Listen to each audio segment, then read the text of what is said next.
Assalamualaikum, salam sejahtera semuanya.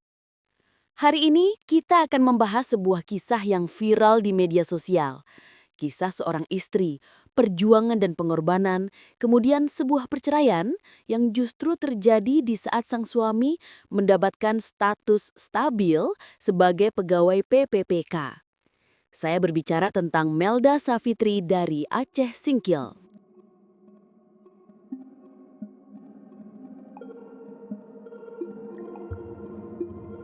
Dua hari sebelum pelantikan sebagai pegawai pemerintah, seorang pria asal Aceh Singkil justru menalak istrinya yang telah berjuang bersamanya dari nol.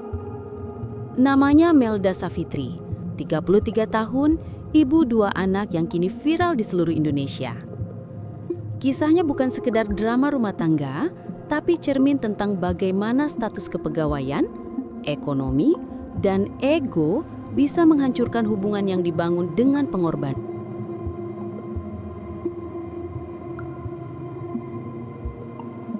Melda Savitri menikah dengan Jakfar Siddiq, pegawai honorer Satpol PP yang akhirnya lulus seleksi PPPK di tahun 2025. Selama bertahun-tahun, Melda ikut menanggung beban ekonomi keluarga.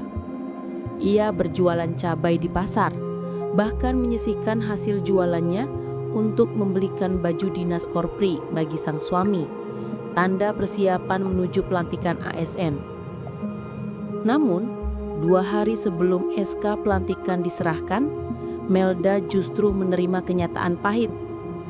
Suaminya menjatuhkan talak dengan alasan sepele, karena tidak ada lauk di rumah malam itu. Melda mengaku bukan hanya karena lauk, tetapi karena nafkah sudah lama tidak diberikan. Ia merasa dibuang setelah suaminya mencapai posisi stabil sebagai ASN PPPK.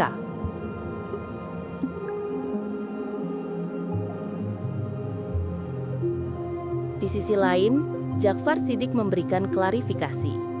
Ia membantah isu bahwa perceraian dilakukan karena status PPPK. Menurutnya, pernikahan mereka sudah lama tidak harmonis dan keputusan cerai murni karena ketidakcocokan. Namun publik tidak mudah percaya. Waktu perceraian yang hanya 2 hari sebelum pelantikan membuat banyak pihak menilai ada unsur oportunistik. Seolah suami memutus hubungan setelah merasa aman dengan status kepegawaian barunya. Pemerintah Kabupaten Aceh Singkil pun memanggil Jakfar Siddiq untuk dimintai keterangan. BKPSDM menyatakan ia masih berstatus aktif sebagai PPPK, namun potensi pelanggaran etika ASN tengah ditelusuri. Bupati Aceh Singkil, Dul Musrid Oyon pun bahkan turun tangan dan mencoba menengahi agar keduanya rujuk dengan alasan demi masa depan anak.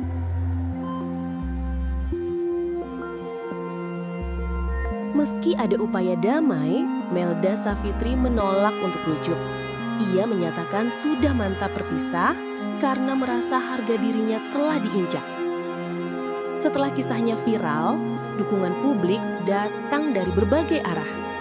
Pengusaha asal Aceh, Sheila Saukia, memberikan bantuan modal usaha dan hadiah uang tunai kepada Melda sebagai bentuk empati dan dukungan moral. Kini, Melda tampil lebih percaya diri. Banyak yang menyebutnya glow up pasca perpisahan. Ia bertekad untuk membangun hidup baru, membesarkan anak-anaknya sendiri, dan memulai usaha kecil dari bantuan publik.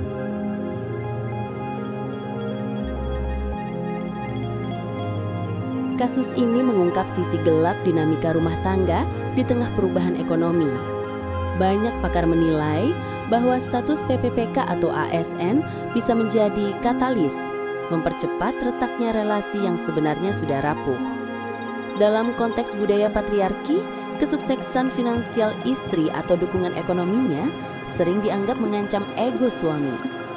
Kasus Melda memperlihatkan bagaimana stabilitas karir dapat digunakan sebagai senjata untuk memutus ikatan keluarga, bukannya memperkuat tanggung jawab moral. Di sisi lain, viralitas di media sosial kini berperan besar sebagai mekanisme kontrol sosial baru.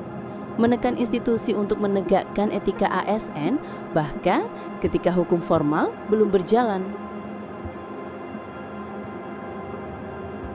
Dari Melda Safitri kita belajar bahwa kesetiaan dan perjuangan tidak selalu berujung pada kebahagiaan. Tapi dari luka itu, lahirlah keberanian dan harga diri baru. Bagaimana menurut Anda? Apakah status ASN seharusnya menjadi simbol tanggung jawab atau justru alat untuk mencari keuntungan pribadi? Tulis pendapat Anda di kolom komentar. Jangan lupa subscribe, like, dan share video ini agar semakin banyak orang memahami sisi manusia di balik setiap berita viral. Saya Information News, sampai jumpa di berita selanjutnya.